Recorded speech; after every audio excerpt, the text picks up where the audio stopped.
morning. There we go. All right, what I'm going to do today is I'm just going to shed a little light on what we're celebrating today and why we're celebrating it. Veterans Day is a day where we take time out of our regular schedules and we honor those who have sacrificed not only their time and their resources, but in some cases, huge amounts of time in their lives to defend the freedoms that we enjoy today, not only in America, but in countries abroad. And I know that they're thankful. We enjoy freedoms such as freedom of speech, freedom of assembly, which we're doing right now. We don't have to worry about going to church and have people come in and persecute us. There are countries around the world that don't have these freedoms, and we ought to appreciate them and be thankful for the ones who defend them.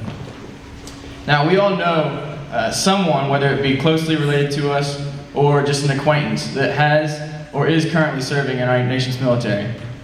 Now, this includes not only our soldiers fighting overseas, but also the countless amount of troops who are at bases, putting in hours and years of preparation and planning and training.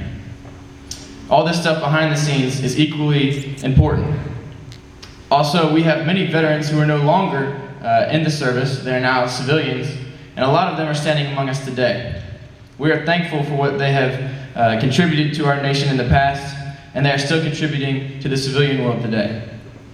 Whether in combat and preparation, or in leadership roles or logistics, each member of our nation's military, both past and present, has contributed to the safety and the well-being, not only of Americans, but of people around the world. Now, these brave men and women deserve our respect. They stood up in the face of oppressors and among people that wouldn't stand up beside them, and they said, I'm going to defend this. I'm going to fight for this. And it doesn't matter about our political views of wars in the past or present. The fact is, men and women from our community stood up, and they answered the call when their nation needed them to defend freedom. We respect them for what they've done, we respect them for who they are, and we know what they mean to us and to our country, and we thank God for our veterans.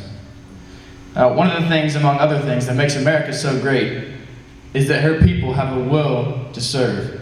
They have a will to lay down their own freedoms to defend others.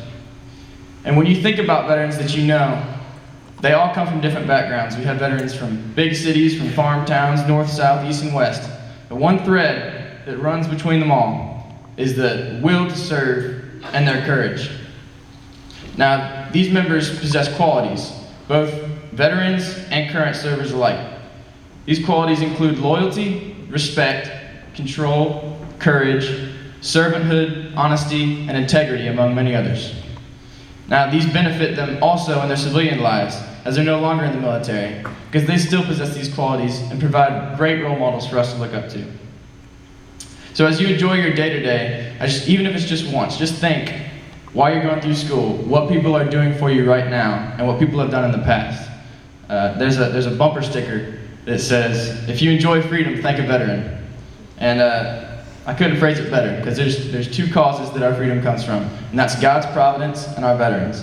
And I think that our veterans are big hands and feet of God's providence and have been throughout our history. So if you see a veteran, thank them, and God bless you all.